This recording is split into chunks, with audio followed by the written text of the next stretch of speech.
My name's Jim McGregor, and we are in Thatcher, Idaho, where I was born and raised. My family was running rivers since before I was too young to go. They were out on the Middle Fork in 59, 60, and 61 in old military surplus boats. All I ever wanted to do when I was a little kid was build a boat and take it down the Middle Fork. But I didn't want to build from plans, and I didn't want to be influenced by other boaters much. I just wanted to build out of my head and run the Middle Fork with my own boat.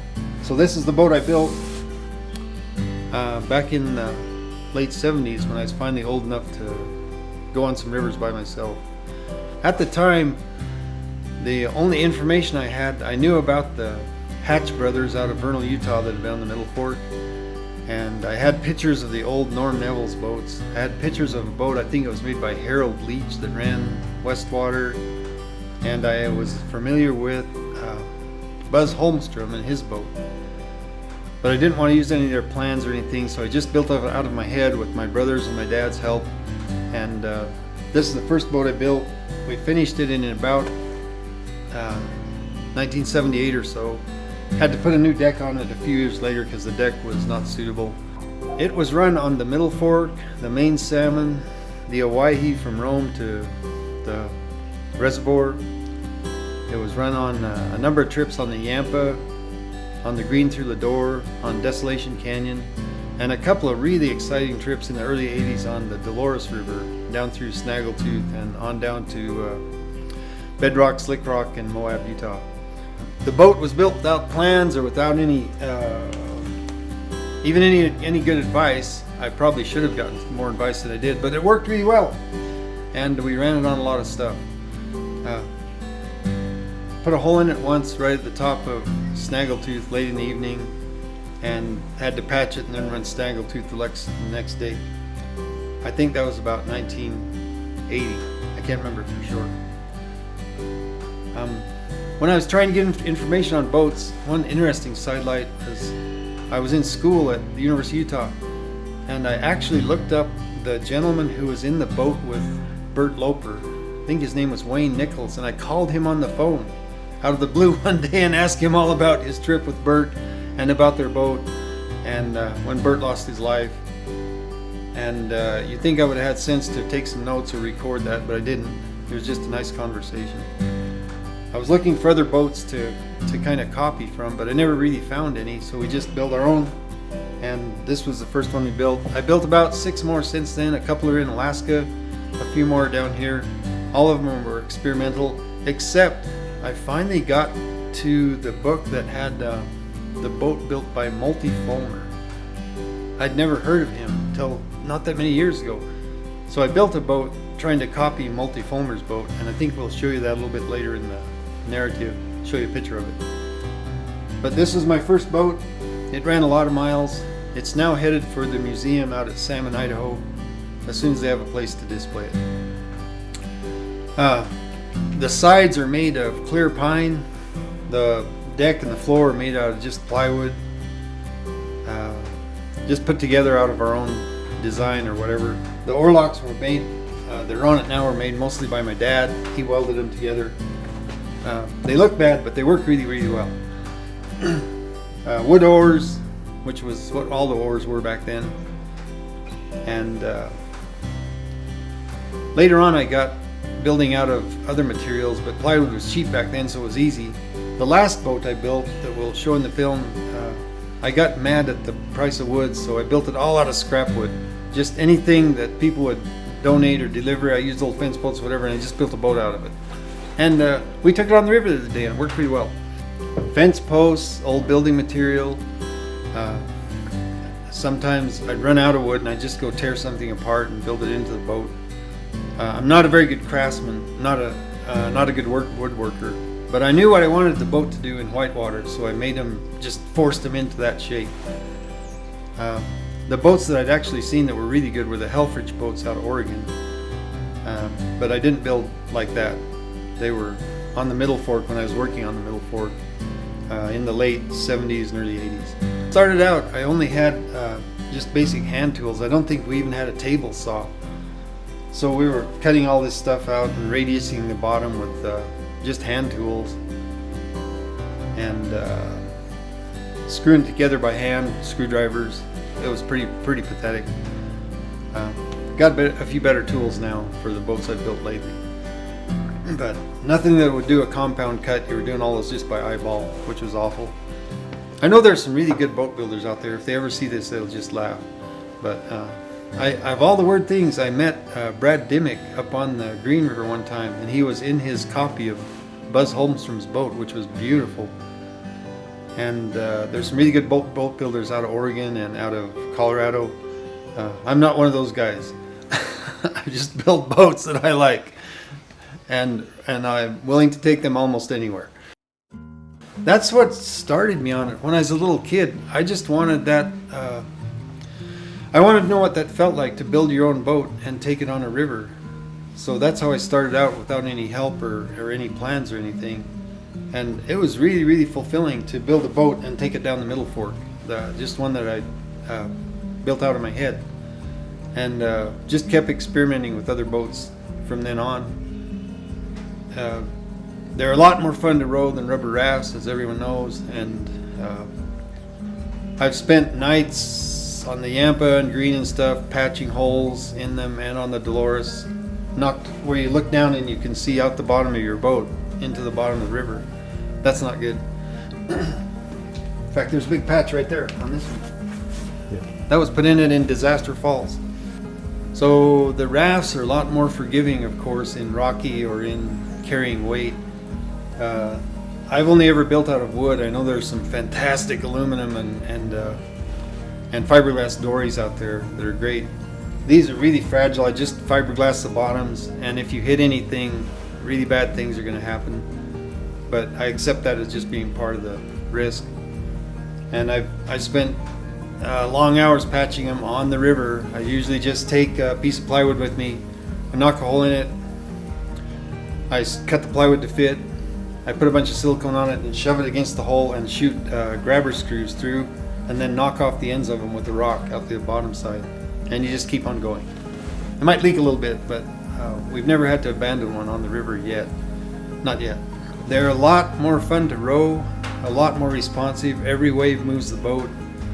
They're not so sluggish as a raft.